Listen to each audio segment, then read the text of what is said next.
Hello दोस्तों, स्वागत है आपका लेक्चर नंबर 5 में। ये लेक्चर में हम शुरू करेंगे इलेक्ट्रिक फील्ड के रिलेटेड कुछ क्वेश्चंस।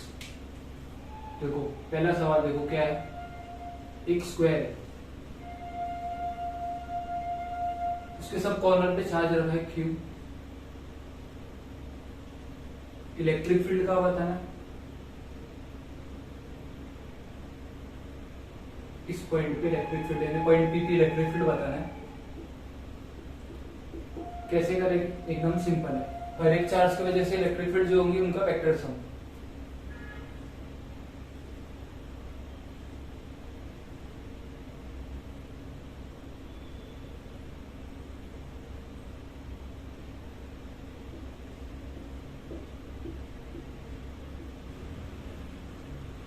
देखो पॉजिटिव चार्ज की वजह से इलेक्ट्रिक फील्ड क्या होती है? बाहर की तरफ होती है।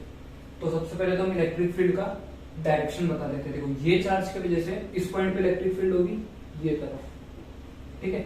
इस चार्ज की वजह से ये पॉइंट पे इलेक्ट्रिक फील्ड क्या होगी? ये तरफ होगी। ये चार्ज की वजह से होगी। अभी ये चार्ज की वजह से इस पॉइंट पे इलेक्ट्रिक फील्ड क्या होगी? सबसे दूर होगी, क्योंकि सब पॉजिटिव चार्ज है। और इस क्यू की वजह से यहाँ पे इलेक्ट्रिक फील्ड क्या होगी? इस तरफ। तो नेट इलेक्ट्रिक फील्ड क्या होगी? इन सबका वेक्टर सम। उसके लिए हम सबके मैग्नीट्यूड पता होना चाहिए। एक बात आपको सबको पता है कि देखो ये जो चार है, ये जो चार डिस्टेंस है क्यू से पॉइंट पी का जो डिस्टेंस है वो सबका सेम है। और कितना होगा वो? ये मतलब कहने का मतलब ये है मेरा, ये आपका स्क्वायर है। ये जो चारों डिस्टेंस है ये इक्वल होता है। सबको मालूम है ये स्क्वायर है, तो होगा कितना वो भी डिपेंड। उसके लिए क्या होगा? ये L है और ये L है, मतलब ऐसा आपका वो बन रहा है। ये L है, ये L है, तो ये कितना होगा टोटल?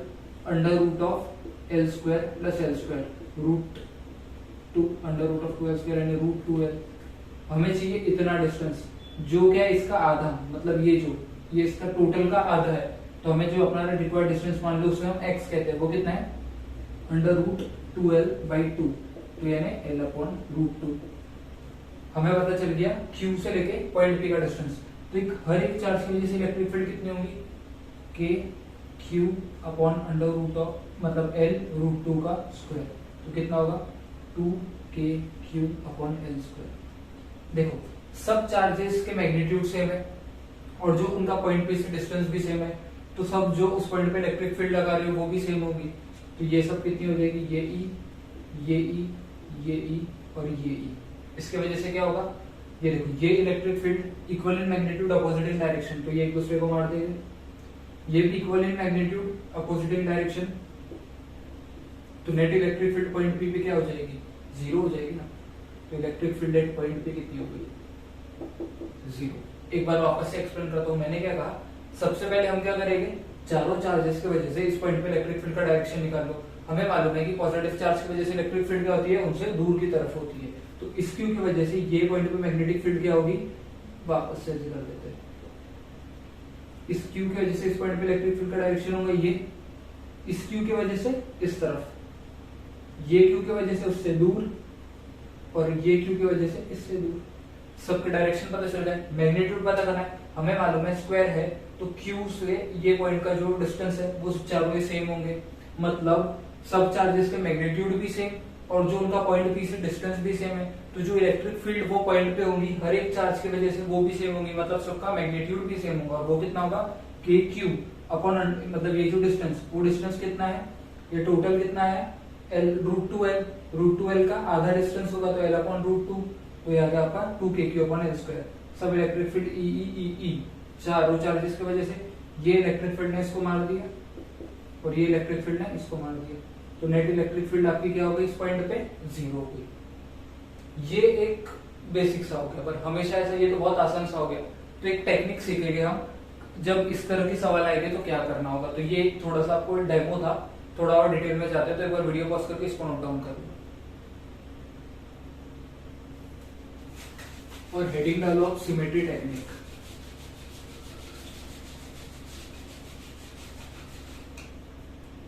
सिमेट्री टेक्निक्स डालो हेडिंग।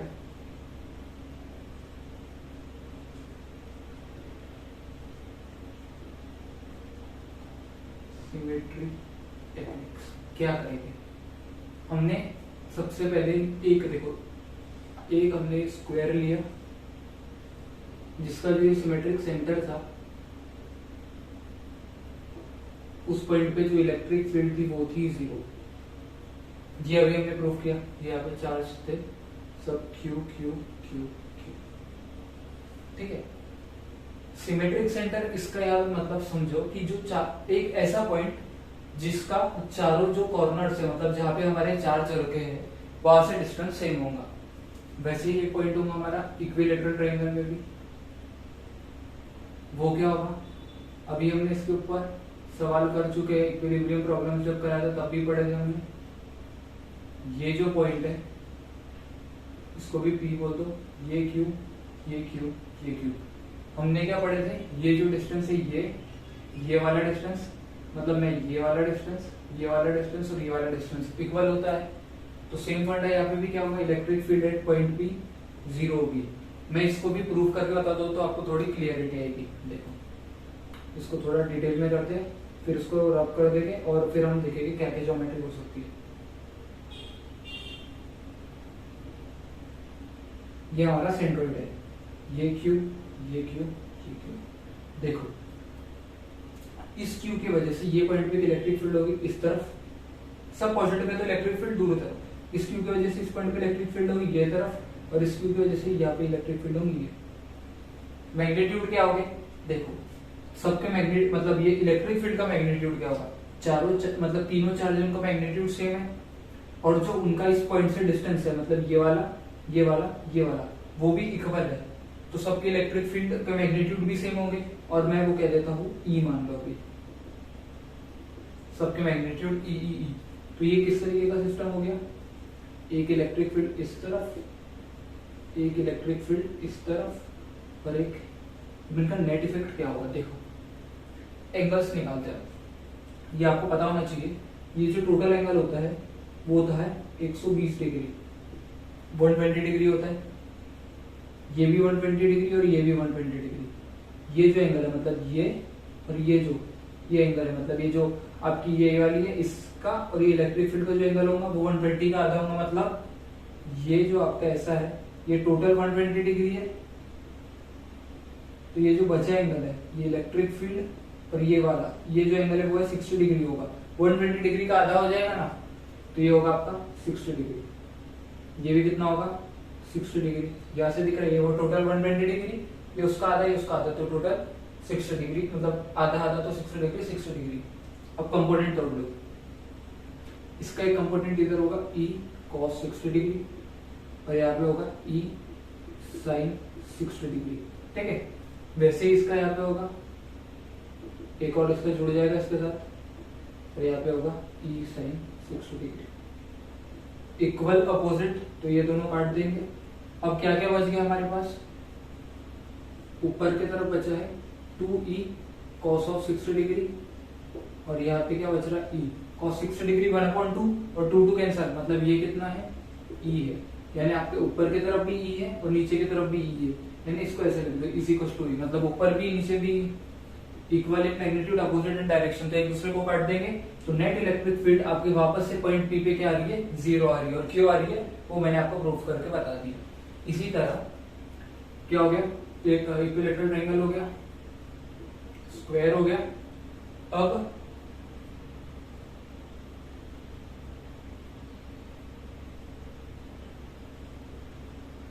पेंटागन,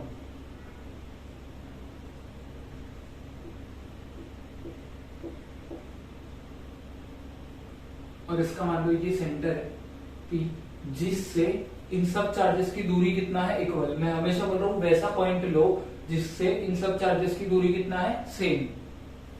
एक और होगा हेक्सागोन,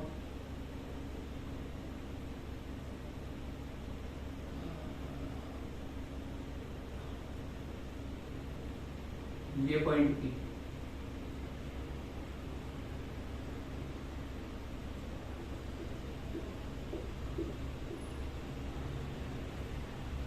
ये पॉइंट P की भी सब चार्जेस से जो दूरी कितनी है इक्वल है। तो सब इसमें क्या होगा मतलब ये रब कर देता हूं मैं, आप उतार लेना एक बार वीडियो पॉज करके। सब इसमें सब केस में क्या होगा, electric field at point P कितनी हो जाएगी 0 हो जाएगी। इलेक्ट्रिक फील्ड इन पॉइंट पी जीरो हो जाएगी। अब इसका एप्लीकेशन क्या होगा, देखो ये सब तो समझ गया क्यों, ये दो केस में मैंने बता दिया आपको इलेक्ट्रिक फील्ड सिमेट्री की वजह से इसमें जीरो हो गई, सेम टू सेम फंडा इन दोनों में लगेगा, यहाँ पे भी इलेक्ट्रिक फील्ड जीरो हो जाएगी सिमेट्री की वजह से। अब देखो कंसेप्ट क्या है, क्वेश्चन कैसा होगा, क्वेश्चन ऐसा नहीं पूछेगा, क्वेश्चन आपको मान लो क्या पूछ लिया उसमें, एक अच्छा सवाल लेते हैं, हेक्सागोन में लेते हैं।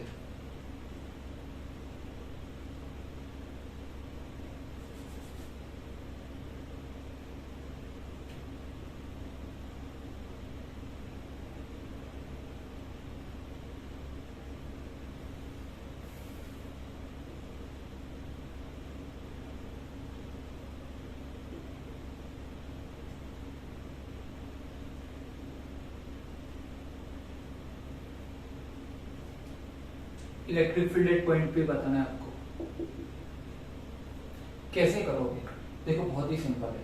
हमें मालूम है कि जब छह कॉर्नर पे अगर क्यू होता है तो इलेक्ट्रिक फील्ड सेंटर पे जीरो होती है, तो -2q को क्यू के फॉर्म में कैसे लिख सकता हूँ मैं, -2 को q -3q लिख सकता हूँ, q -3q क्या हो जाएगा -2q। तो देखो कहने का मतलब ये है कि इसको कैसे लिख सकते हो आप, पहले तो इसको ऐसे लिख दो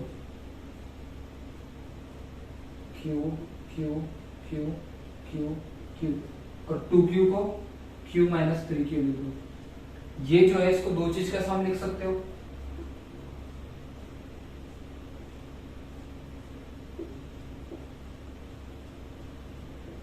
एक ये प्लस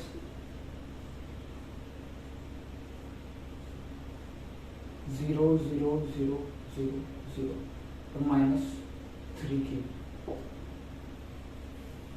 हमें मालूम है कि इसके वजह से ये जो आपका पॉइंट पी है वहां पे electric field at point P क्या होती है, जीरो होती है, अभी हमने देखे। तो बस अब हमें क्या करना है, -3q की वजह से यहाँ पे इलेक्ट्रिक फील्ड बताना है, जो कि बहुत सिंपल है। कैसे बताओगे, देखो सबसे पहले तो हमें ये डिस्टेंस पता होना चाहिए, वो डिस्टेंस क्या होगा वो देखते हैं। तो ये ऊपर को मिटा दे, तो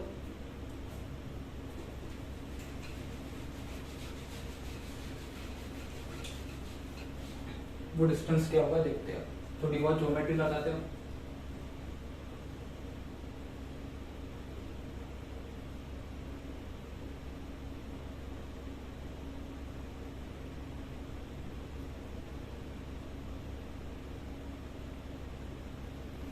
आप सबको अगर पता होगा तो ये सब एंगल कितने होते हैं, ये 60 डिग्री होते हैं, ठीक है। यहाँ से परपेंडिकुलर ऐसे मार दो यहाँ पे, तो ये ट्रायंगल देखो, ये वाला ट्रायंगल कंसीडर करो, ये टोटल 60 डिग्री था, तो ये आधा कितना हो जाएगा उसका, ये वाला एंगल जो मतलब ऐसा था, ये टोटल अभी 60 डिग्री था, मैंने यहाँ से ऐसा एक को मार दिया, तो ये कितना हो जाएगा, सिर्फ इतने साइड का वो हो जाएगा 30 डिग्री, ये 90 डिग्री, ये परपेंडिकुलर बाइसेक्टर है, तो ये l/2 ये l/2 आधे आधे में तोड़ देगा। अब हमारा काम बहुत आसान हो गया, हमें ये चाहिए, इसको x बोल दो। अब कैसा हो गया आपका ट्रायंगल, ऐसा है, ये 90, ये l/2, ये 30 डिग्री और x sin 30 कितना होता है, अपोजिट अपॉन हाइपोटेन्यूज, sin 30 होता है 1/2 इज इक्वल्स टू l/2x, दो में दो को मार दिया तो x is equals to l। मतलब ये जो डिस्टेंस है पॉइंट P से एक कोई भी साइड का डिस्टेंस कितना है, l है। तो मतलब ये डिस्टेंस सब कितने, ये l है, ये l, ये l, ये l, ये l, ये l, तो ये डिस्टेंस भी कितना हो गया, ये सब डिस्टेंस कितने हो गए, l हो गए। मतलब -3q से इस पॉइंट की दूरी कितनी हो गई, l हो गई, ठीक है। अब हमें इलेक्ट्रिक फील्ड का सिर्फ मैग्नीट्यूड लिखना है, तो वो कितना होगा, k, चार्ज सिर्फ मैग्नीट्यूड, डायरेक्शन नहीं, तो सिर्फ 3q और डिस्टेंस है l²। तो आपका आंसर हो गया 3kq/l²। डायरेक्शन क्या होगा इसका, इलेक्ट्रिक फील्ड -3q की तरफ, क्योंकि नेगेटिव चार्ज की तरफ इलेक्ट्रिक फील्ड होती है। अगर आप ये मतलब ये टेक्निक नहीं लगाओ तो भी आंसर निकाल सकते हो। कैसे निकालोगे, दूसरा तरीका क्या होगा, ये देखो, ये क्यू की वजह से ये क्यू इलेक्ट्रिक फील्ड कैंसिल कर देगा। देखो ये क्यू की वजह से इलेक्ट्रिक फील्ड ऐसी लगेगी, इस क्यू की वजह से ऐसी लगेगी, दोनों का डिस्टेंस इक्वल है और मैग्नीट्यूड मतलब दोनों का मैग्नीट्यूड इक्वल हो गया और डायरेक्शन अपोजिट हो गया, तो एक दूसरे को कैंसिल कर देंगे।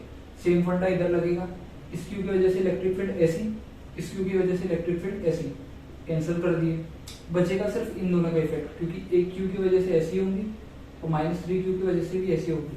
तो आपको दो इलेक्ट्रिक फील्ड कंसीडर करना पड़ेगा और फिर उनका एडिशन करना पड़ेगा, जो नेट होगा वो आपकी ऐसी इलेक्ट्रिक फील्ड आएगी। या तो ऐसे कर लो या तो ऐसे कर लो। एक तो ये हो गया।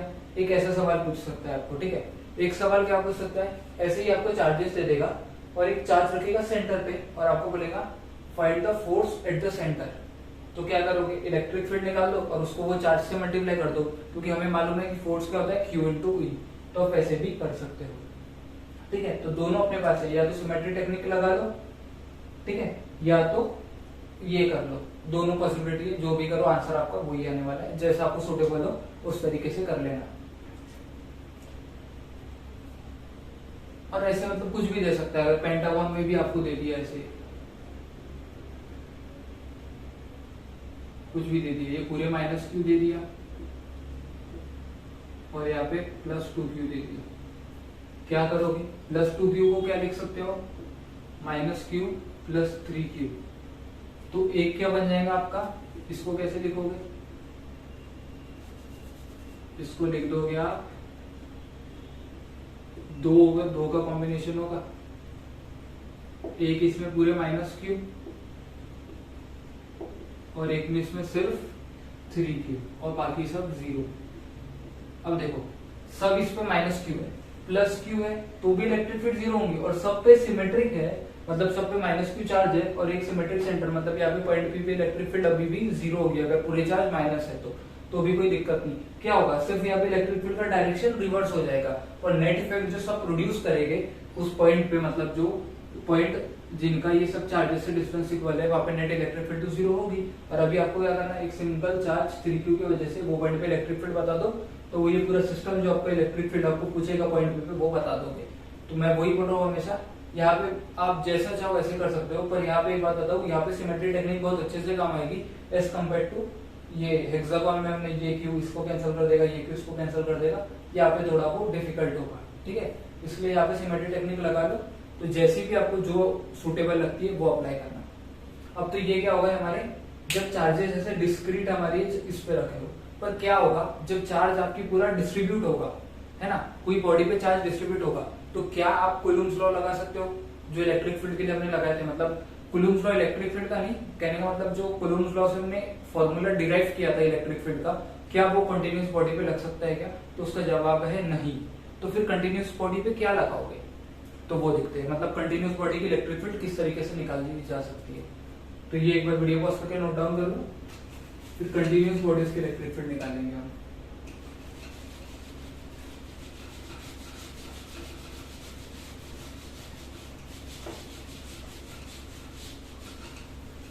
देखो 3 पॉसिबिलिटी है, एक तो चार्ज लाइन पे डिस्ट्रीब्यूट होगा, या तो कोई सरफेस पे डिस्ट्रीब्यूट होगा, या तो थ्रू आउट द वॉल्यूम होगा।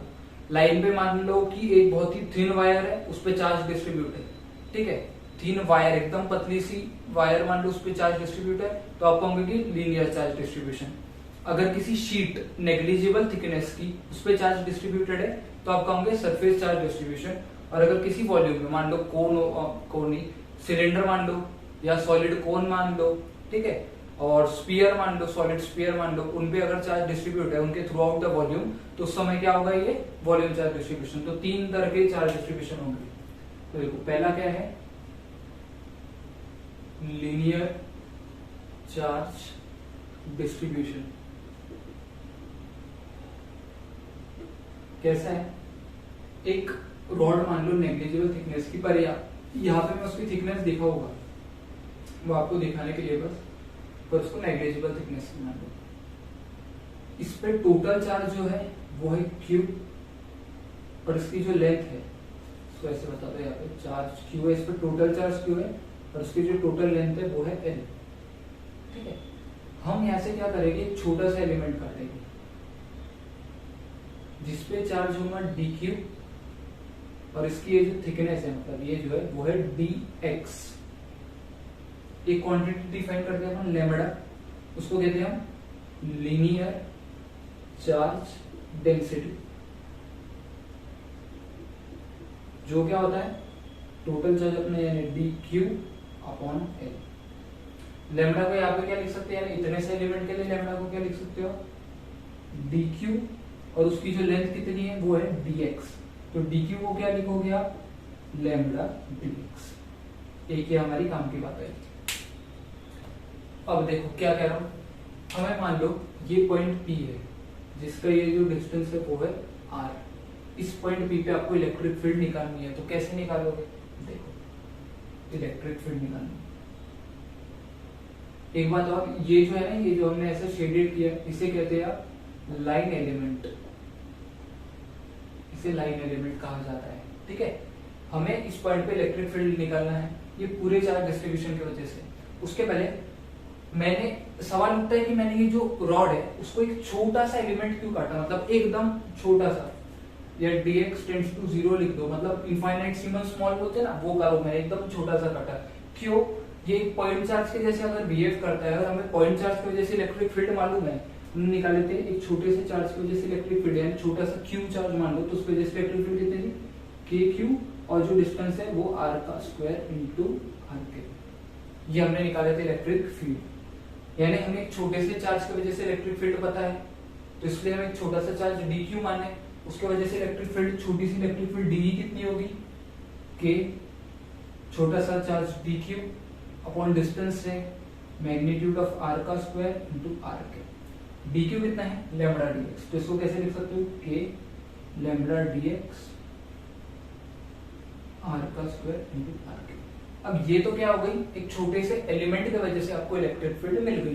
टोटल इलेक्ट्रिक फील्ड कितनी होगी, ये छोटे से का इंटीग्रेशन, वो कितना होगा, k lambda dx upon magnitude of r square into r cap. इस तरीके से आप चार्ज जब एक लाइन पे डिस्ट्रीब्यूट हो तो इस तरीके से आप इलेक्ट्रिक फील्ड कैलकुलेट कर सकते हो उसकी, ठीक है। इस तरीके से उसकी इलेक्ट्रिक फील्ड कैलकुलेट हो सकती है।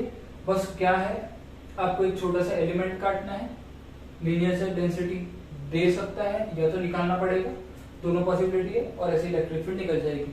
मेन इसमें सबसे इंपॉर्टेंट टास्क क्या रहता है, आपको जो अपर और लोअर लिमिट पुट करना रहता है।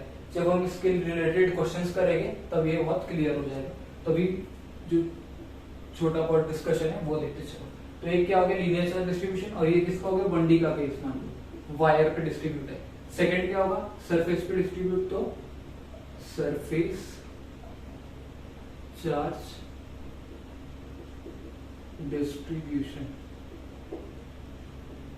मान लो 2D पे है ना, एक सरफेस पे नेग्लिजिबल थिकनेस, ये मेरा सरफेस मान लो,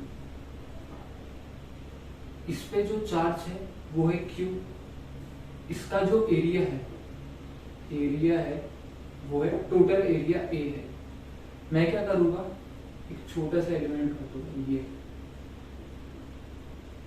ये छोटे से एलिमेंट पे चार्ज क्या लेते हैं हम, dq, और इसका एरिया जो है वो है dA।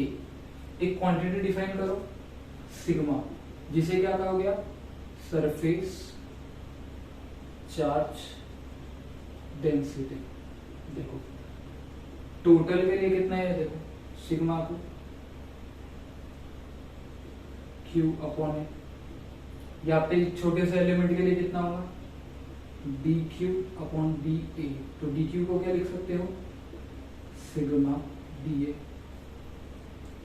एक पॉइंट P मान लो जिसका यहाँ से यहाँ तक की दूरी है r, इस पॉइंट पे इलेक्ट्रिक फील्ड निकालना है, ठीक है। एक बात और, ये जो हमने ये जो शेडेड किया है ना, इसे क्या कहते हो आप, इसे कहते हो, वो लाइन काटा था तो इसमें लाइन एलिमेंट, ये होगा सरफेस एलिमेंट कहा जाता है इसे, ठीक है। हमें मालूम छोटे से मतलब एक छोटे से dq चार्ज की वजह से इलेक्ट्रिक फील्ड dE कितनी होती है, वो dE होती है k dq upon magnitude of r square into r cap. dq कितना है, सिग्मा dA, तो k sigma dA magnitude of r square r cap. Net electric field क्या होगा, इसका इंटीग्रेशन, तो नेट इलेक्ट्रिक फील्ड कितना होगा, integration k sigma dA magnitude of r square r cap. आ गया, सिंपल। सेम प्रोसीजर करें, लाइन में जा तो एक लाइन एलिमेंट काटेंगे, सरफेस में चार्ज डिस्ट्रीब्यूशन है तो सरफेस एलिमेंट काटेंगे। सिमिलर केस क्या होगा, जब वॉल्यूम में डिस्ट्रीब्यूट होगा, तो ये मिटा देता हूं। अब तीसरा और आखिरी चार्ज डिस्ट्रीब्यूशन क्या है, वो है वॉल्यूम चार्ज डिस्ट्रीब्यूशन।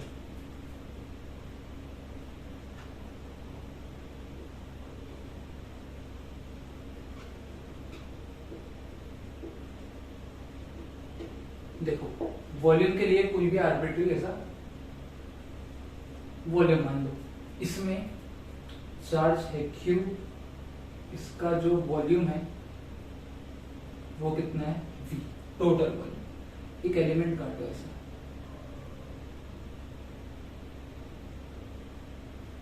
ठीक है, इसका जो वॉल्यूम है वो है dV, चार्ज कितना होगा dQ, लाइन में लाइन एलिमेंट, सरफेस में सरफेस एलिमेंट, तो ये क्या होगा, इसको इधर नहीं लिखते हैं यहां से, क्योंकि यहां लिख दो, क्या होगा volume element.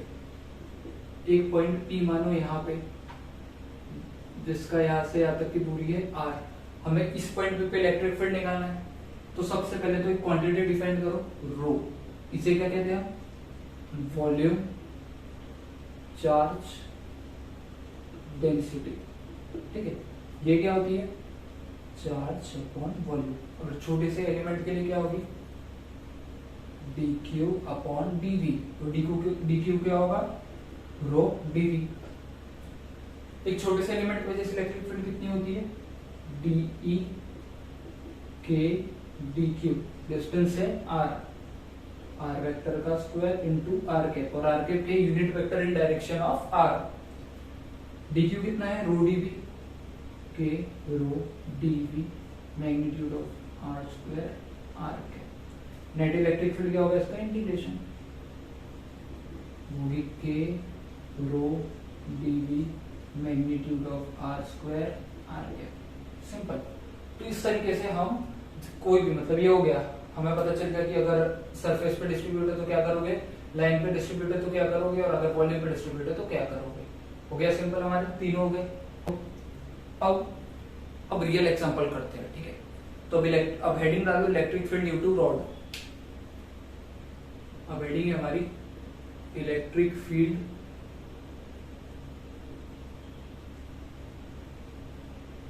Due to rod. कैसे करोगे, देखो एक रॉड रखिए,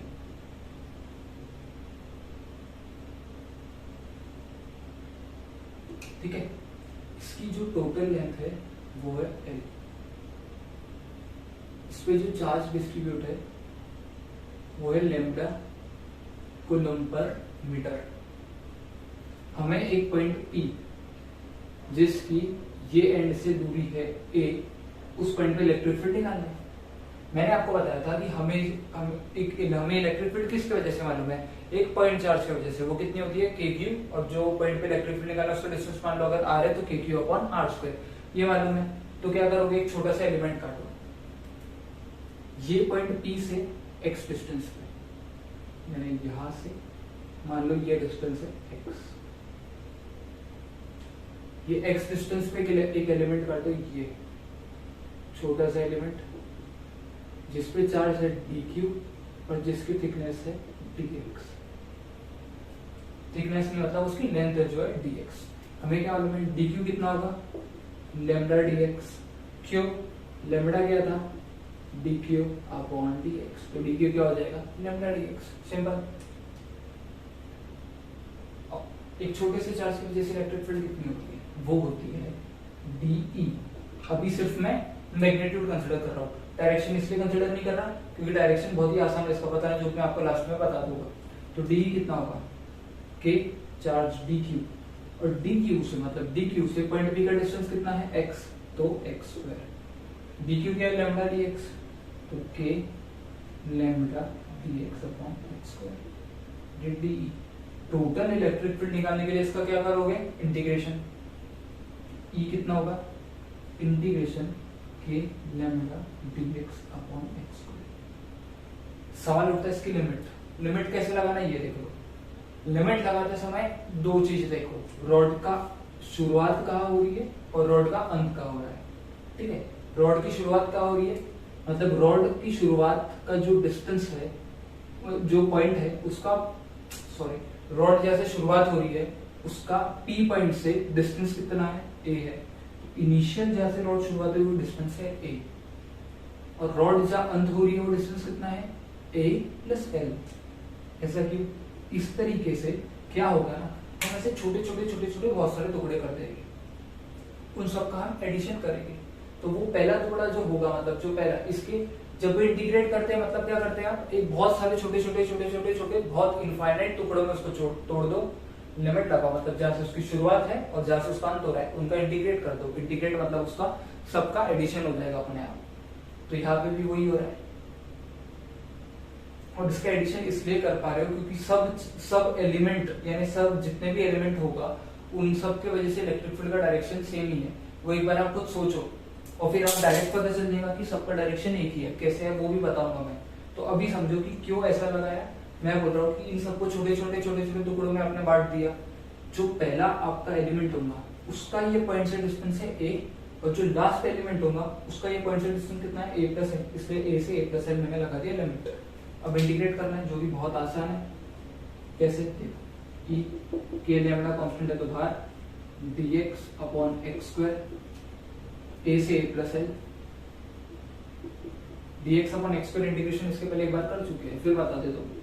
x के पावर में n का इंटीग्रेशन होता है x के पावर में n plus one upon n plus one और n not equals to minus one. यहाँ पे dx अपॉन x स्क्वायर मतलब x के पावर में माइनस टू dx, n की वैल्यू माइनस टू, तो x के पावर में minus two plus one upon minus two plus one minus one upon x. यहाँ पे रख दो k lambda minus one upon x a से a प्लस एल। मैंने इसके पहले बताया था अगर ये नेगेटिव साइन आता है तो lower limit minus upper limit करो, मतलब अपने आप माइनस साइन हट जाएगा। One upon A minus one upon A plus ए। अगर ऐसा नहीं करते हो तो क्या करोगे? देखो आंसर वही आएगा। ऐसा नहीं कि मैं कुछ वो कर रहा हूँ, बस यही कह रहा हूँ आपको कि अगर ये नेगेटिव साइन दिखते हैं तो lower limit minus upper limit कर देना। अगर आप आपकी यूजुअल मेथड से जाना चाहते हो तो वैसे ही चलो, पहले अपर लिमिट फिर minus of minus one upon A, ये होगा K lambda minus one upon A plus L minus minus plus one upon A, K lambda one upon A minus one upon A plus L. आ जाके वही आया, दो चार step बढ़ गए, तो इसलिए इसका कोई अर्थ नहीं है। बस ये ध्यान रखना नेगेटिव है तो lower limit minus upper limit कर दो। तो आपकी जो इलेक्ट्रिक फील्ड आनी चाहिए थी वो कितनी आई है?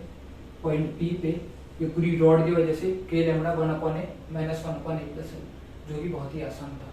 एक बार वीडियो पॉज करके ये नोट डाउन करो, फिर थोड़ा और अच्छा देखते हैं। मतलब अभी रॉड कैसी थी? हॉरिजॉन्टल थी, अब इसको वर्टिकल। एक चीज रखी इलेक्ट्रिक फील्ड का डायरेक्शन। रॉड क्या है? रॉड पे चार्ज क्या है? Plus lambda.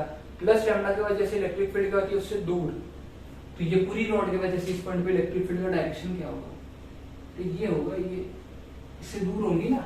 पूरा रॉड पूरी पॉजिटिवली चार्ज है, मतलब सब पैसा पॉजिटिव पॉजिटिव पॉजिटिव पॉजिटिव पूरा फैला हुआ है। अरे प्लस लैम्डा है ना, तो पूरे पॉजिटिव चार्ज की वजह से इलेक्ट्रिक फील्ड क्या होगी? इससे दूर। तो राइट हैंड साइड में नेट इलेक्ट्रिक फील्ड, इसलिए मैंने डायरेक्ट इंटीग्रेट कर दिया। कुछ क्वेश्चन ऐसे भी करेंगे जहाँ पे हर एक एलिमेंट की वजह से इलेक्ट्रिक फील्ड का डायरेक्शन सेम नहीं होगा, तो वहां पे आपको डायरेक्शन कंसीडर करना पड़ेगा और फिर इंटीग्रेट करना पड़ेगा। मतलब ये जो नेक्स्ट करेंगे उसमें वैसे ही करेंगे, तो ये कर लो पहले। तो electric field due to rod, finite rod लिखना अच्छा होगा। अब करते हैं electric field due to rod, मतलब फाइनाइट रॉड। अब रॉड क्या रहेगी? वर्टिकल होगी। अभी क्या करते हैं? रॉड की हॉरिजॉन्टल, अब वर्टिकल। हेडिंग तो वही है, electric field due to finite rod डाल दो ऐसे हेडिंग। रॉड कैसी है? वर्टिकल, मतलब ऐसी एक रॉड है मान लो, ठीक है, ऐसी रॉड है। इस पे जो चार्ज है वो है लैम्डा कूलम्ब पर मीटर। यहाँ से एक डिस्टेंस डी पे पॉइंट पी है, वहां पे हमें इलेक्ट्रिक फील्ड निकालना है। क्या करोगे? हमें मालूम है कि छोटे से एलिमेंट की वजह से इलेक्ट्रिक फील्ड क्या होती है? छोटे से डी क्यू की वजह से इलेक्ट्रिक फील्ड कितनी होगी? K d q upon mod of r square into r cap, है ना। क्या करो? एक छोटा सा एलिमेंट काटो। यहाँ पे भी दो पॉसिबिलिटी है। ये पहले पूरा डायग्राम कंप्लीट कर दे दो। ये एंगल है थीटा 1, ये एंगल है थीटा 2, ठीक है। क्या कर सकते हो? ये एलिमेंट काट दो, ठीक है। कैसे कर सकते हो? एक तो यहां से थीटा डिस्टेंस पे जाके एक एलिमेंट काटो डी थीटा का, एक पॉसिबिलिटी। सेकेंड क्या करो? यहाँ से y पे जाके एक dy थिकनेस का एलिमेंट, थिकनेस मतलब लेंथ, जिस पे चार्ज हो dq। दो पॉसिबिलिटी है, एक तो थीटा पे जाके d थीटा का एलिमेंट काटो, या तो y पे जाके dy का एलिमेंट काटो। मैं सेकंड पॉसिबिलिटी यूज करूंगा, तो पहले वाले को मिटा दो, d थीटा वाला।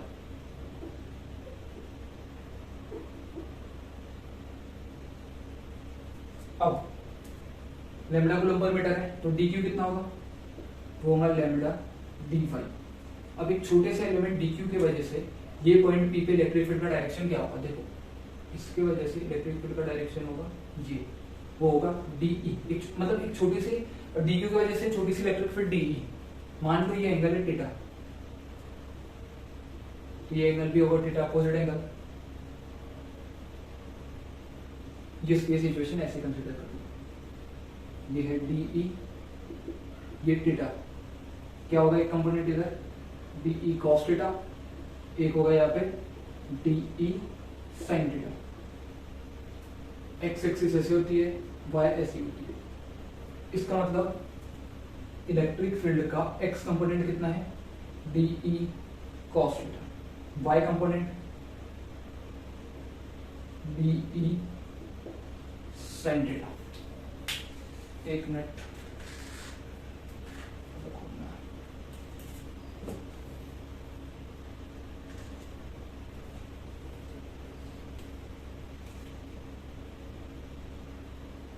क्या है ना, देखो हमने एलिमेंट तो काट लिए। अब यहाँ पे पहला जो इसके पहले कर रहे थे, जब रॉड हॉरिजॉन्टल थी, वहां से डिफरेंस क्या है, वहां से डिफरेंस इतना है कि उस समय आपने डायरेक्ट इंटीग्रेट कर दिया, क्योंकि हर एक एलिमेंट की वजह से इलेक्ट्रिक फील्ड क्या आ रही थी, सेम डायरेक्शन में आ रही थी। और यहाँ पे वैसा सिस्टम नहीं है, यहाँ पे हर एक एलिमेंट की वजह से इलेक्ट्रिक फील्ड अलग अलग डायरेक्शन में आ रही है, इसलिए आपको उसके कंपोनेंट तोड़ के फिर इंटीग्रेट करना है। तो इसलिए दो कंपोनेंट होगा, एक हो गया एक्स डायरेक्शन में DE cos थीटा और वाई डायरेक्शन में DE sin थीटा। कुछ किताबों में क्या होता है ना कि एक्स और वाई में रहते हैं, कुछ जगह क्या करते हैं इसको परपेंडिकुलर और पैरेलल में रहते हैं। उसको कैसे पता है, क्या देखो रॉड हमारी ऐसी रखी थी, एक्स कंपोनेंट क्या है रॉड के परपेंडिकुलर, तो एक्स वाले को ई परपेंडिकुलर कहा जाता है, और ये देखो ये वाई कंपोनेंट है वो रॉड के पैरेलल है, तो इसे कहते हैं ई पैरेलल। तो इस तरीके से ई परपेंडिकुलर और ई पैरेलल बताते हैं। अब हमारा काम है DE निकालना। DE कैसे निकालोगे, DE कितना होगा K dq। अभी सिर्फ मैं मैग्नीट्यूड कंसीडर कर रहा हूँ, ठीक है, तो K dq, और जो डिस्टेंस है यानी ये वाला डिस्टेंस, डिस्टेंस मतलब कौन सा डिस्टेंस की बात कर रहा हूँ मैं, ये देखो ये y है और ये है d, ये एंगल है थीटा, तो मुझे ये डिस्टेंस चाहिए, मतलब ये x चाहिए। तो x क्या होगा, दो पॉसिबिलिटी है, एक क्या लिख सकते हो आप, x को पाइथागोरस के हिसाब से under root of y square plus d square, इसको अगर ये डालोगे तो क्या होगा under root of y square plus d square का होल स्क्वायर, यानी k d q y square plus d square. D q क्या है, lambda D Y,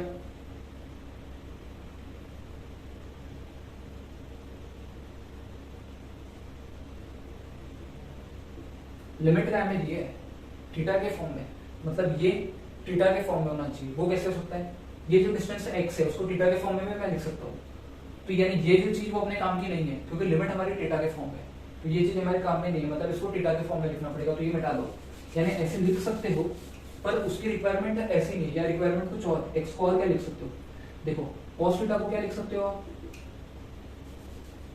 cos theta को लिख सकते हो d अपॉन एक्स, तो x को लिख सकते हो d अपॉन cos थीटा, और 1 upon cos theta sec theta, तो x is equals to sec theta into d, तो ये कितना होगा de क्या हो जाएगा आपका k dq upon d square sec square theta, एक स्टेप बढ़ा दो तो k dq upon x square, k dq upon d square sec square theta. dq क्या है लैम्डा dy, तो k lambda dy d square sec square theta. अब dy को लिखते हैं हम, मतलब y को लिखते हैं थीटा के फॉर्म में। ये ट्रायंगल को ही देखो वापस, tan थीटा कितना है, tan थीटा होगा y अपॉन d, y को क्या लिख सकते हो d tan थीटा, तो dy क्या होगा d tan थीटा का sec square theta d theta, है कि नहीं, वो वैल्यू यहाँ सब्स्टिट्यूट करो तो d क्या हो जाएगा k लैम्डा dy की जगह d sec square theta d theta upon d square sec square theta, क्या होगा ये एक दूसरे को मार देंगे, एक ने एक डी को मार दिया, क्या बचा के लैम्डा बाई डी और सिर्फ डी थीटा बचा, ये हो गया आपका डीई, है ना।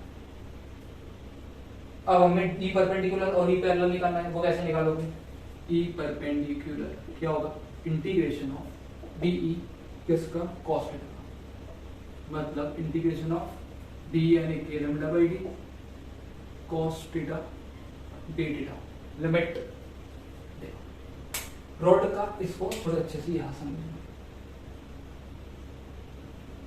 ये एंगल है थीटा 1 और ये एंगल है थीटा 2। रॉड की शुरुआत है यहाँ से और रॉड का अंत है यहाँ पे, तो मैं ऊपर से लिखता हूँ यहाँ से, यानी रॉड का अंत जो हो रहा है एंगल यहाँ से देखो, तो यहाँ से एंगल ऐसे गिनते, मान लो अपन ऐसे गिन रहे, मतलब यहाँ से थीटा 1 पे गए, सेंटर से थीटा 1 पे गए तो रॉड खत्म हो गई, तो ऊपर लिमिट तो हो गई थीटा 1, नीचे कितनी होगी, सेंटर से थीटा 2 पे गए तो हो गई थीटा 2, पर नहीं वो थीटा 2 नहीं होगी, क्यों, क्योंकि आपने एक बार जो डायरेक्शन में मेजर करना चालू कर दिए, तो आपको जो नेक्स्ट एंगल है उसको भी वही डायरेक्शन में मेजर करना होगा, मतलब मैंने इस डायरेक्शन में मेजर करना चालू कर दिया, तो थीटा 2 को भी यही डायरेक्शन में मेजर करते चलना पड़ेगा, तो ये होगा, ये जो एंगल है ना ये होगा आपका थीटा 2, जो कि कितना होगा 360 minus theta 2, total 360 minus theta 2, तो यहाँ पे एक ये लिख सकते हो आप 360 माइनस थीटा 2।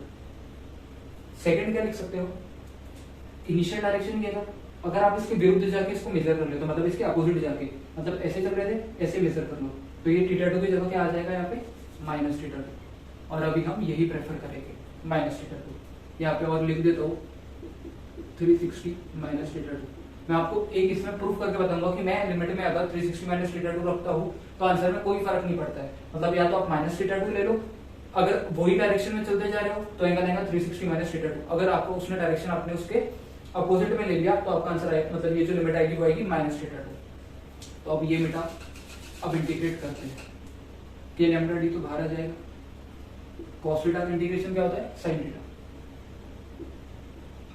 माइनस थीटा 2 से theta 1, k lambda by d sine theta 1 minus of sine of minus theta 2, sine minus theta minus sine theta, तो k lambda by d sine theta 1 plus sine theta 2, ये आपका आ गया E perpendicular. इन सब का तो काम हो गया, तो ये सब मैं इधर का मिटा दूंगा। जैसे कि मैंने आपने बोला था कि मैं माइनस थीटा 2 ले रहा हूँ, अगर 360 माइनस थीटा 2 लूंगा तो क्या आंसर में फर्क पड़ेगा, नहीं, करके देख लेते हैं ना। ई परपेंडिकुलर के lambda by D 360 minus theta 2 और थीटा 1 क्या था कॉस थीटा डी थीटा, तो k lambda by d cos theta का साइन थीटा 360 माइनस थीटा 2 और थीटा 1, तो k lambda by d sine theta 1 minus sine 360 minus theta 2, जल्दी बोलो, sign 360 minus theta 2 कितना होता है, साइन 360 माइनस थीटा क्या होता है माइनस साइन थीटा, डाल दो, तो k lambda by d sine theta 1 plus sine theta 2, क्या होगा वही आया आंसर। मतलब अगर ये भी ले सकते हो ये भी ले सकते हो, जो आपको सुटेबल हो वैसा करो। इसकी और क्लियरिटी कब होगी, जब इसके रिलेटेड हम क्वेश्चन करेंगे। तो ये परपेंडिकुलर करके अब हम ये पैरेलल निकालेंगे।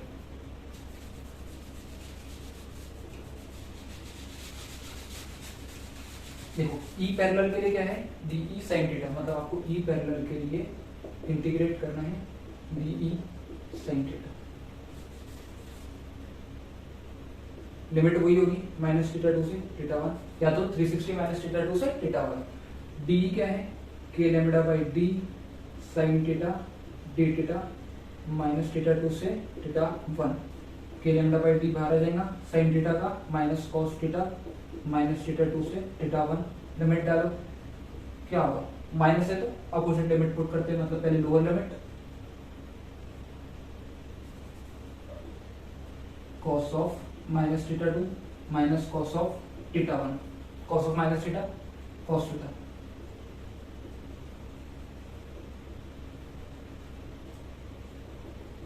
या गया आपका ई पैरेलल, हमें यही चाहिए था, ई परपेंडिकुलर आ गया और ई पैरेलल आ गया। ई परपेंडिकुलर क्या आया के lambda by D sin theta 1 plus sin theta 2, और ई पैरेलल क्या आ गया के lambda by D cos theta 2 minus cos theta 1। ये था आपका ई परपेंडिकुलर, ये था आपका ई पैरेलल, ठीक है। अब मेरे को एक बात बताओ, क्या होगा अगर प्लस लैम्डा की जगह माइनस लैम्डा हो गया, मतलब अभी चार्ज क्या था प्लस लैम्डा कूलम पर मीटर, अगर मान लो linear charge density minus lambda coulomb पर मीटर है तो ई परपेंडिकुलर और ई पैरेलल के डायरेक्शन में क्या होगा? सिंपल सी बात है, प्लस था तो इलेक्ट्रिक फील्ड का डायरेक्शन उससे दूर, अगर माइनस है तो उसके पास, मतलब ई परपेंडिकुलर और ई पैरेलल के डायरेक्शन रिवर्स हो जाएगी। अगर प्लस लैम्डा की जगह माइनस लैम्डा हो जाएगा। तो एक बार वीडियो पॉज करके नोट डाउन करो, फिर इस पर थोड़ी और चर्चा करेंगे हम।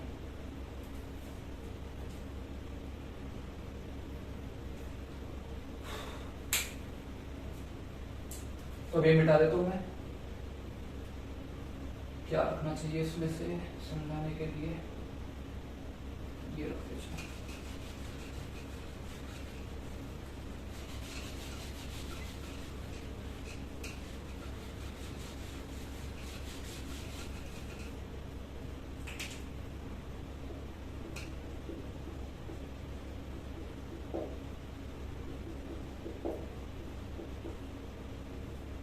ठीक है, 2 क्वेश्चन करते हैं, मात्र 2, उससे पूरी आपकी क्लियरिटी ला के देता हूं मैं। ठीक है, पहला तो बहुत ही सिंपल है। क्या कह रहा है? एक ऐसी रॉड है, ठीक है, मान लो ये डिस्टेंस है a,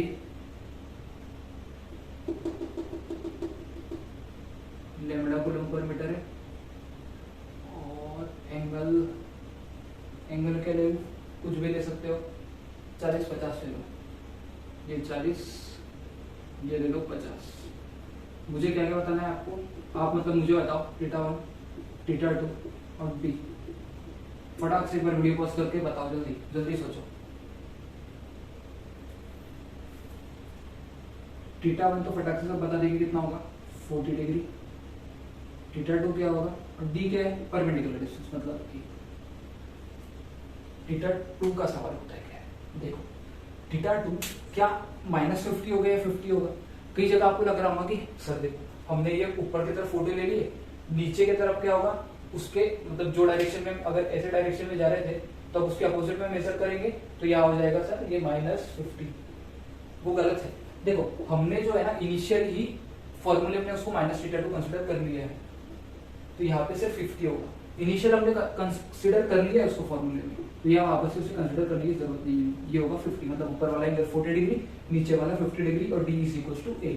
इसकी कुछ इंपॉर्टेंट बातें दिखा दूं मैं यहाँ पे आपको, तो उससे क्या नेक्स्ट इसमें आसानी होगी। पहली क्या है, d is the perpendicular distance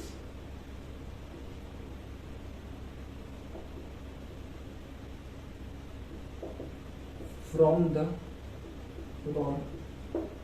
second बात है θ1 and θ2 are measured, θ1 and θ2 are measured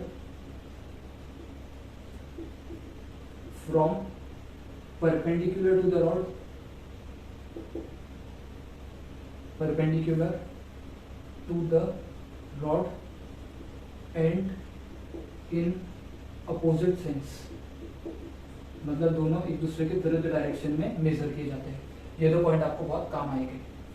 अब नेक्स्ट क्वेश्चन देखते हैं। नेक्स्ट क्वेश्चन थोड़ा सा मॉडिफिकेशन,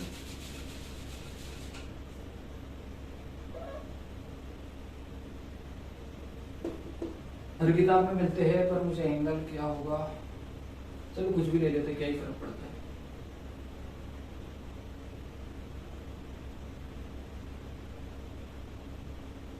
ये लैम्डा है, ये पॉइंट बी है, ये है ए, ये है 20 डिग्री, और ये मान लो 60 डिग्री। भले दिख नहीं रहा होगा, मान लो। क्या बताना है आपको? θ1, θ2 और d, 3 चीज फटाफट बताओ। ये तो पॉइंट का यूज करके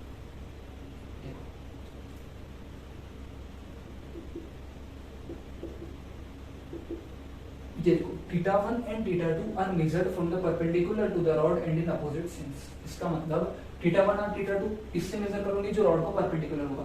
अगर मैं रॉड को इस तरफ एक्सटेंड कर दूं तो ये जो हमारे ये रॉड को परपेंडिकुलर है, तो एक बात तो साफ है, आपको जो एंगल मेजर करना है वो इससे मेजर करना है।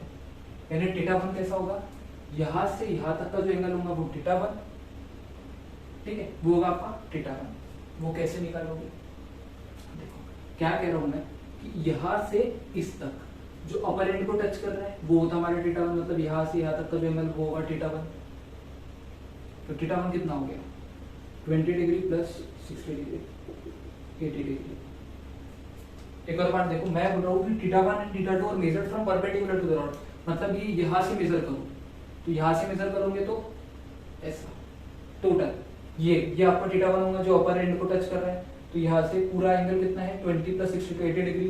और थीटा टू कितना होगा? थीटा टू क्या करोगे?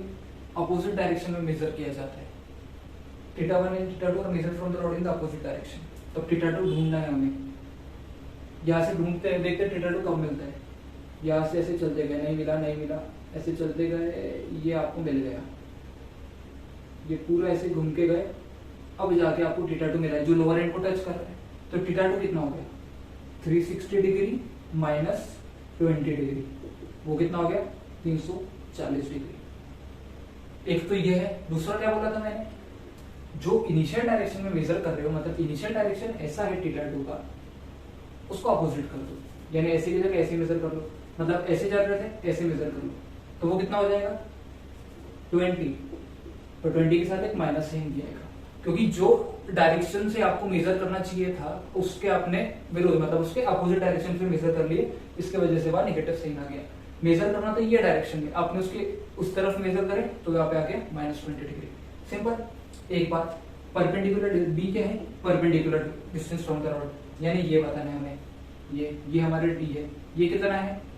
a cos 20 degree. समझे? तो इस तरीके से हो सकता है। तो अब इसमें आपको कुछ भी दे सकते हैं, ऐसी रॉड दे देगा, आपको ई परपेंडिकुलर पूछ लेगा, ई पैरेलल पूछ लेगा। करना क्या है? थीटा वन निकाल लो, थीटा टू निकाल लो, डी मिल गया, ये फॉर्मूला आपके पास रखे आ जाएगा ई परपेंडिकुलर ई पैरेलल। ठीक है, एक बार और देख लो, यहाँ से बता दो, थीटा वन और थीटा टू को कहां से मेजर करना है? ये परपेंडिकुलर से, और दोनों के डायरेक्शन अपोजिट। थीटा वन कैसे मेजर करोगे? यहाँ से इस तरफ जाते हुए, मतलब यहाँ से अपर एंड को जो टच कर रहा है वो कितना है? यहाँ से यहाँ तक गए तो 20 प्लस 60 यानी 80 डिग्री, और थीटा टू उसके अपोजिट में, यहाँ से घूमते हुए चले इस तरफ है, तो ये एंगल कितना है? 360 माइनस 20 340 डिग्री। ठीक है, या तो ऐसे मेजर नहीं करते हुए थीटा टू को उसके अपोजिट में मेजर कर दो, तो वो कितना हो जाएगा? यहाँ से जो लोअर एंड को टच कर रहा है वो 20 डिग्री, पर जो एक्चुअल डायरेक्शन था उसके अपोजिट में मेजर करे तो वो आ गया माइनस साइन, तो हो गया -20 डिग्री। और ये आपका परपेंडिकुलर डिस्टेंस है डी, ये ए है, तो वो कितना होगा? a cos 20 degree. Theta one theta two D मिल गया, तो इससे ई परपेंडिकुलर ई पैरेलल कुछ भी निकाल सकते हो। अब एक बात, आपको डायरेक्शन पूछेगा कोई भी, तो मैं ये साइड पूरा मिटा देता हूँ और डायरेक्शन पता करते हैं, क्योंकि वो भी जरूरी है ना यार, ई परपेंडिकुलर और ई पैरेलल का डायरेक्शन क्या होगा वो कैसे पता करें, वो थोड़े लॉजिकली पता करना होगा आपको। हम बात करेंगे जब रॉड पे पॉजिटिव चार्ज होगा, तब नेगेटिव हो तो क्या होगा? जो पॉजिटिव में ई परपेंडिकुलर और ई पैरेलल का डायरेक्शन आ रहा है उसके ठीक अपोजिट डायरेक्शन हो जाएंगे नेगेटिव में। तो इनिशियल मान लो कि ये जो ऊपर वाला एंगल है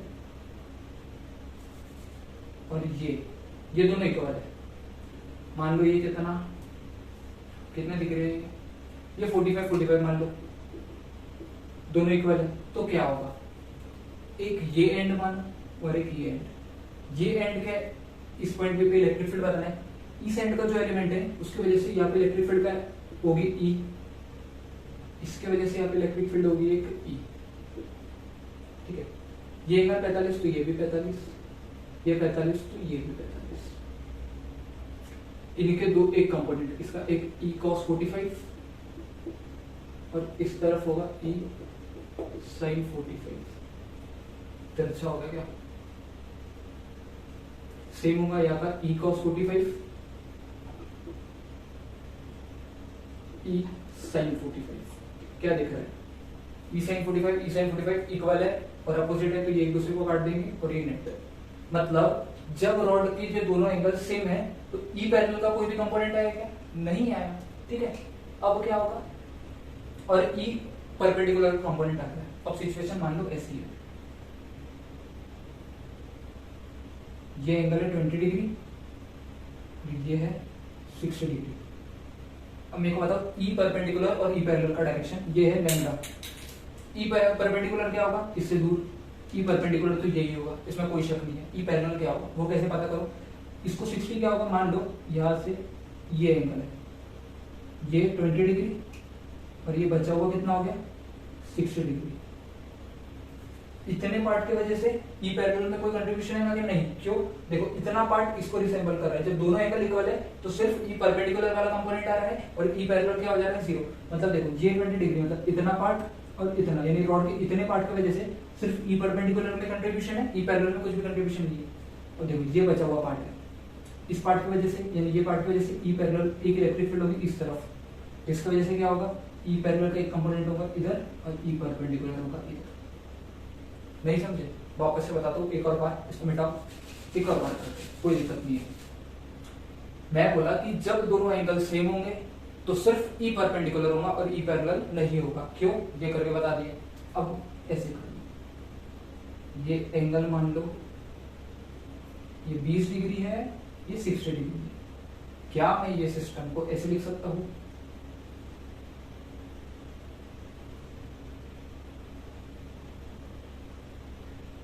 इसको 20 लिख दूं, ये 20 और ये 60, इसको डॉटेड बना, क्योंकि असलियत में वो है नहीं, हमने बनाया है, ठीक है।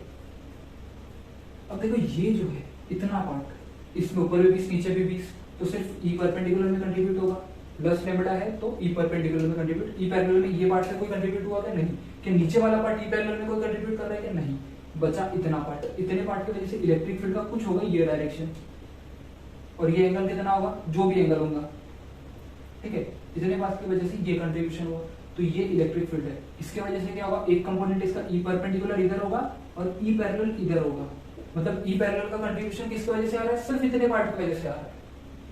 तो कंक्लूजन क्या हुआ, जो बड़ा थीटा है उसके अपोजिट डायरेक्शन में ई पैरेलल आ रहा है, क्या बोला मैंने, जो बड़ा एंगल है उसके अपोजिट डायरेक्शन में ई पैरेलल आ रहा है, क्यों आ रहा है, वो इन दोनों के इससे पता चल रहा है।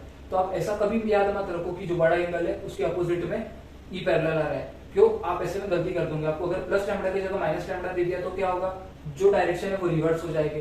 तो इसका ऐसे याद मत रखो, हमेशा कंसेप्ट याद रखो, क्या करो, दोनों बराबर में कर लो। तो देखो ये 20 डिग्री, ये 20 डिग्री, ये 60 डिग्री नहीं होगा, सॉरी ये होगा 40 डिग्री, क्योंकि टोटल 60 डिग्री है, ये होगा 40 डिग्री, ये 20, ये 20। तो देखो इसमें जब दोनों एंगल सेम है तो सिर्फ कंट्रीब्यूशन है ई परपेंडिकुलर में, ई पैरेलल वाले एक दूसरे को काट देते हैं, तो इतने पार्ट की वजह से ई पैरेलल में कोई कंट्रीब्यूशन नहीं आएगा, पर ये जो इतना पार्ट है इसकी वजह से कुछ इलेक्ट्रिक फील्ड यह होगी जिसकी वजह से इसका ई परपेंडिकुलर होगा और ई पैरेलल होगा, ठीक है। तो ई परपेंडिकुलर और ई पैरेलल, तो ये हो गया आपका ई पैरेलल, क्या हो गया, जो बड़ा एंगल है उसके अपोजिट है, ये हमने देखा। किसके लिए होगा, ये प्लस लैम्बडा की बात हो रही है, अगर ये माइनस लैम्बडा होता तो क्या होता, जो आपके ई परपेंडिकुलर है और ई पैरेलल के डायरेक्शन है वो क्या हो जाएंगे, रिवर्स हो जाएंगे, ठीक है। इस तरीके से हमको ई पैरेलल और ई परपेंडिकुलर का डायरेक्शन पता चल गया। इसमें बताओ ई परपेंडिकुलर और ई पैरेलल का डायरेक्शन क्या होगा, ई परपेंडिकुलर तो क्या होगा, इस तरफ ही होगा, है कि नहीं, और ई पैरेलल क्या होगा, नीचे की तरफ। कैसे पता करें, बड़े एंगल के विरुद्ध, बड़ा एंगल है उसके अपोजिट तरफ, यह याद रखना है। तो ऐसे याद रखो, अगर प्लस लैम्बडा है, ई परपेंडिकुलर का डायरेक्शन बताना तो कोई दिक्कत नहीं, पर ई पैरेलल का क्या होगा, direction of E parallel is opposite to bigger theta, मतलब जो बड़ा थीटा है उसके अपोजिट वाला डायरेक्शन ई पैरेलल का होगा, मतलब थीटा 60 डिग्री। अगर ऐसी रॉड होती तो ऐसा होता, मान लो सिचुएशन, ये 60 डिग्री होता, थोड़ा बड़े में बनाता हूँ, ऐसा सिचुएशन होता, ये मान लो ये 40 डिग्री और ये 60 डिग्री, आपको ई परपेंडिकुलर और ई पैरेलल की रिवर्स बोलो, ये 40 डिग्री, ये 60 डिग्री, और आपको ई परपेंडिकुलर और ई पैरेलल पूछता, ई परपेंडिकुलर तो ये हो गया, ई पैरेलल क्या है, बड़े थीटा के उस तरफ, क्यों, क्योंकि इसका 40 डिग्री वाली वजह से ई पैरेलल में कोई कंट्रीब्यूशन नहीं, जो बचा 20 डिग्री रहेगा उसके वजह से ऊपर की तरफ इलेक्ट्रिक फील्ड आएगी, तो इसका एक ई पैरेलल में कंट्रीब्यूशन होगा और एक ई परपेंडिकुलर में, ठीक है। इस तरीके से आप ई परपेंडिकुलर ई पैरेलल का डायरेक्शन बता सकते हो, कैसे भी आपको दिया थीटा 1 थीटा 2 निकाल सकते हो, डी निकाल सकते हो, ये सब मिल गया तो आपको ई परपेंडिकुलर ई पैरेलल की मैग्नीट्यूड भी मिल जाएगी। तो ये हो गया basic discussion electric field due to finite rod का। आज के लेक्चर में इतना ही, नेक्स्ट लेक्चर में इसके रिलेटेड ही हम एग्जांपल करेंगे।